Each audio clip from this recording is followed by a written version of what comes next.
मला आता आरपारचं खेळायचं. त्यामुळे मी आल्यालाच तुम्हाला सांगून टाकलं, आहे असंच 30 तारखेला उठून मी उन्हात एखाद्या रानात बसणार. उन्हात बसणारे त्याला काय स्थळ ठरलं तरी आरक्षण नाही, नाही स्थळ ठरलं तरी आरक्षण नाही, आणि ठरविलं तरी आरक्षण नाही. सगळ्या मागण्या दिल्या तरी आरक्षण नाही, समजून सांगितलं तरी आरक्षण नाही, कायद्यात बसतंय हे सांगितलं तरी आरक्षण नाही, प्रेमाने बैठका घेऊन सांगितलं तरी बी आरक्षण नाही, मोर्चे घेऊन गेलं तरी पण नाही. त्यापेक्षा होऊन जाऊ दे, काय होऊन जायचं होऊ दे एकदा. नवीन एक माहिती समोर आलेली आहे. तुम्ही आंदोलन केल्याच्या 3 वर्षांमध्ये मराठवाड्यात 3 लाखापेक्षा अधिक कुणबी प्रमाणपत्राचे वाटप झाले. उपकार केला का? कोण बॅकलॉग भरून काढणार 3 लाख लोकांचा? याचा अर्थ आम्हाला आरक्षण होतं? आमच्या नोकऱ्या कोणी लाटल्या? 1967 पासून आतापर्यंत 50-60 वर्षात आमचं वाटोळं सरकारनं काय केलं? ते 5 लाख निघू तुमच्या म्हणण्यानुसार मराठवाड्यात कुणबी प्रमाणपत्र, किंवा 1000 निघले ना, याचा अर्थ आम्ही आरक्षणात होतो ना. आमचा बॅकलॉग कोण भरून काढणार? आमचं नुकसान आता 5 पिढ्याचं का? आमच्या जागा हडपिल्या? आम्ही कुणबी आणि मराठा हा एकच आहे, हे वारंवार सांगितलं गेलंय, पण हे करतच नाहीयेत ना. त्यामुळे आपण हे बघा, मी 2 मिनिटात तुम्हाला सांगितलं होतं की मी 10:30 आला असंच फायनल करून टाकणार आहे माझा विषय. मला आता ना आरपारचं खेटायचं, मला आता आरपारचं खेटायचं.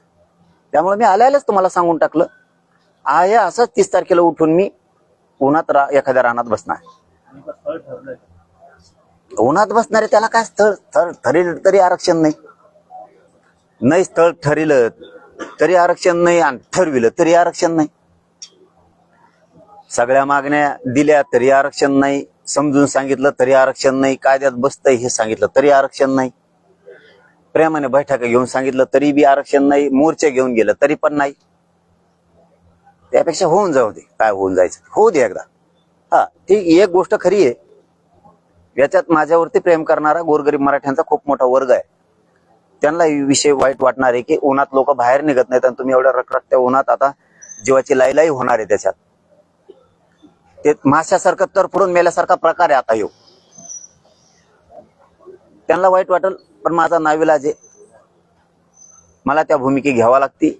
आणि मे महिन्याच्या या कडक उन्हात मी त्या उन्हात जीवाची लाई झाली तरी चालेल. काय तरफड व्हायचं तेवढं तरफड मारफड होऊ द्या, पण मी मात्र उठत नाही.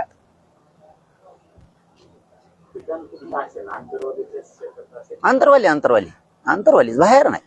सरकारकडून कोणी संपर्क केलेला आहे का? तुमचा संवाद झालाय? केलाय, पण बोलून करता काय दादा? रिझल्ट काय? कृती काय केली तुम्ही? काय केलं तुम्ही? लावालाव्याच्या पलीकडे तुम्हाला काही आलंच नाही आयुष्यात तुमच्या. तुम्ही दुसरं काही केलंच नाही. लावालावी सोडून तुम्हाला काही आलंच नाही. हे मराठा त्याच्या अंगावर घाल आणि तो मराठा त्याच्या अंगावर घाल, आणि काम करणारे वेटीस धर. याच्या पुढे तुम्हाला काही आयुष्यात आलंच नाही ना. सरकार म्हणून फोन करून काय करता? रिझल्ट काय देणार तुम्ही? तुमचे फोन मस आले. हा, मला इथं मराठ्यांना रिझल्ट द्यायचा आहे, त्यांना आरक्षण द्यायचंय. तुम्ही काय दिलं? फोनवर बोलणं. त्यातलं मी नाहीये बाबा. मला तुम्ही बोलून काय करायचंय? माझ्या मराठ्यांचे लेकरं बाळ अधिकारी झाले पाहिजे, ते साहेब म्हणून माझे आईबाप मराठ्यांना बघायचे. अरे तुम्ही काय उत्तर देता रे नालायकासारखे? काय उत्तर आहे त्यांचे?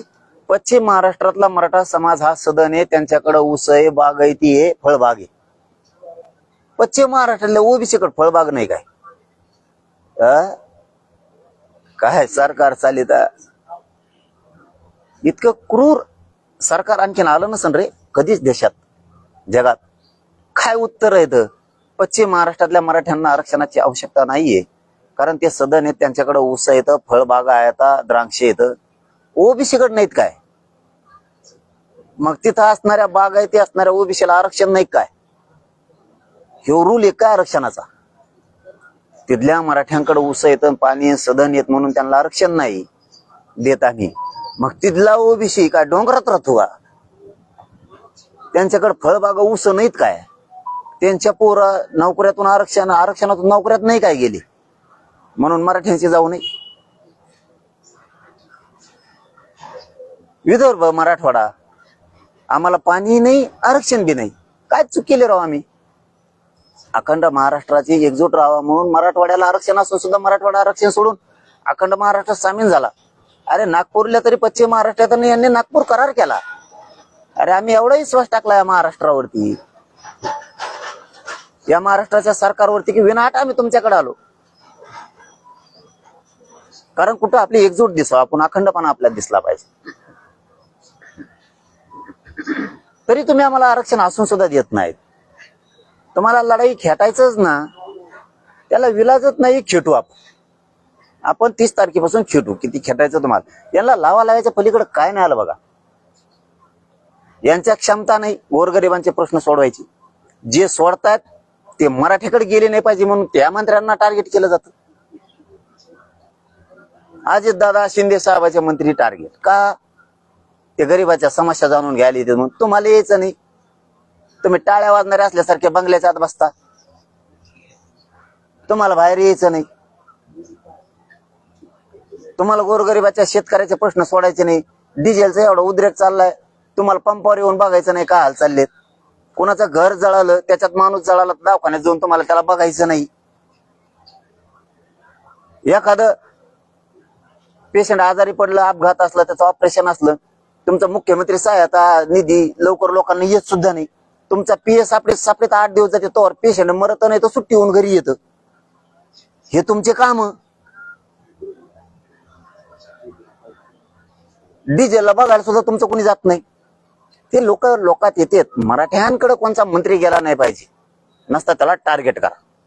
असल्या तुमच्या भूमिका, ही तुमची नीतिमत्ता. खरं बोला रे. माझ्यावर डाव टाकला होता यांनी.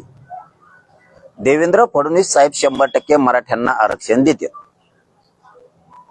पण जरांगे पाटलांना फक्त आवडत्याच मंत्र्यांना भेटायचं का?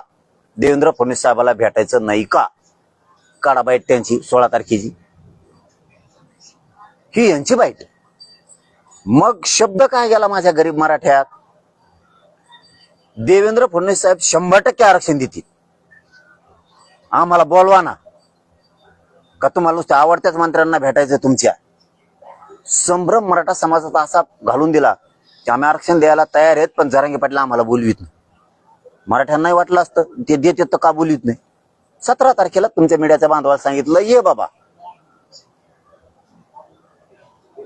दे ना. आता मला वाटतं याच्यातून किमान प्रसाद लाड साहेबांचे डोळे उघडतील असं मला वाटतं. मला त्यांना टार्गेट करायचं नाही, त्यांना दोष द्यायचा नाही, कारण त्यांनी सांगितलंय की मी मराठा आहे म्हणून दोष द्यायचा नाही. पण डोळे उघडले असतील मात्र एवढं खरं की तो हा देवेंद्र फडणवीस किती कलाकार आहे. म्हणून मी त्याला बोलतो, बाबा देवेंद्र फडणवीसचं का माझं शत्रुत्व, त्याचा महाका बांधाला बांध. मग आपल्या आईला हाणलं. मराठींची आई माझी आई आहे म्हणून मी त्याला बोललो. बळच नाही बोलत बाबा मी कोणाला. ही आता डोळे उघडले असतील. जरांगे पाटील का बोलतायत देवेंद्र फडणवीसला? कारण मराठ्यांविषयी ठासून भरलेला द्वेष, मराठ्यावर जेवढा अन्याय करता येईल तेवढा करण्याचा प्रयत्न. पुन्हा सांगतो आजच्या प्रेसच्या माध्यमातून, आणखीनही मराठ्यांचे मन जिंकायला देवेंद्र फडणवीसांना संधी आहे. नाही आम्ही शत्रू. तुम्हाला कधी मानत नाही, मानणार. माझं म्हणणं समजून घ्या रे. भाजप मधले मराठ्यांचे मंत्री आमदार समजून घ्या रे. तुमची सुद्धा लेखबाळ मोठी होणार आहे रे. तुमची नसन होणार तर तुमच्या कार्यकर्त्याची मराठीची होणार आहे. तुमची ओढ ही मराठ्यांच्या बाजूने असलं पाहिजे. एवढं जरी झालं, लाडांना एवढं जरी कळालं आपलाच माणूस दोषी आहे, मनातली मनात म्हणतो मी, तरी खूप झालं.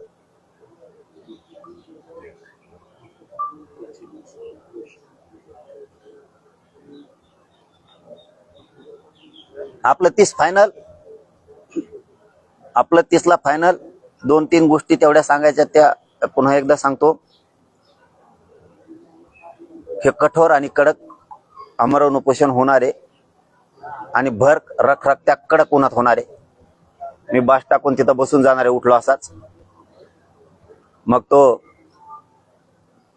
ती उष्ण घाताचा बळी जाऊ किंवा तिकडं ते काय जीव होईल ते होईल, लाई जीवाची होईल, तरफड मरफड होईल, शरीराची आग होईल. मी तिथं बसणार आहे. याच्यावरती फायनल. मराठा समाजाने अंतर्वालीत येऊ नये. मी तुमच्या लेकरासाठी झटतोय. सरकार मराठ्यांवरती प्रेम दाखवतंय की मराठ्याला ऊन लागतंय. मराठ्यांना विटीस धरू नका. माझी विनंती आहे, मराठा समाजाने अंतर्वालीत येऊ नका. सगळ्यांनी सरकार काळजी करतंय आणि तुम्हालाही दिसलंय करतंय का नाही करत सरकार काळजी. कुणीही राज्यात, तिसरा मुद्दा, कुणीही राज्यात उद्रेक धिंगाणा करायचा नाही.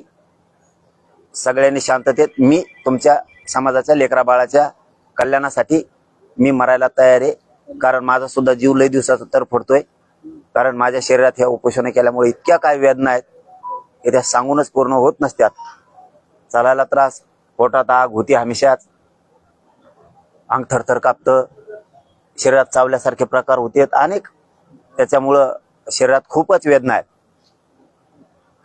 त्यामुळे मला ही टोकाचा निर्णय घ्यावा लागतोय, तो मी घेतलाय. मला सगळ्या मागण्याची अंमलबजावणी पाहिजे, त्याशिवाय मी हटत नाही. मराठा समाजाला पुन्हा पुन्हा माझी विनंती, तुमच्या लेकरा बाळाच्या कल्याणासाठी मी लढायला खंबीर आहे. तुम्ही कसलीही काळजी करू नका. मलाही मानणारा खूप मोठा वर्ग आहे, तेही अंतर्वालीकडे पळणार आहे हे मला माहिती आहे. तरी माझं म्हणणं आहे, जर तुम्हाला यायचं असेल तर छत्री फित्री घेऊन येत जा. पण माझं स्पष्ट आव्हान आहे सगळ्याला की एकाही मराठा समाजानं राज्यातल्या अंतर्वालीत येऊ नये. तुमच्या लेकरा बाळाचं कल्याण करण्यासाठी मी खंबीर आहे, समर्थ आहे. मी वेळेप्रसंगी माझा प्राण सुद्धा टेकायला तयार आहे. पण तुमच्या लेकरा बाळाचं वाटोळं होऊ देणार नाही. मराठ्यांची शान, प्रतिष्ठा याला कुठेही डाग लागू देणार नाही. तुम्हाला खाली मान घालून चालावं लागल असं मी कधीही पाऊल उचलणार नाही. तुमच्या लेकरा बाळासाठी मी जीव ह्यो अर्पण करायला तयार आहे, जीव द्यायला सुद्धा तयार आहे.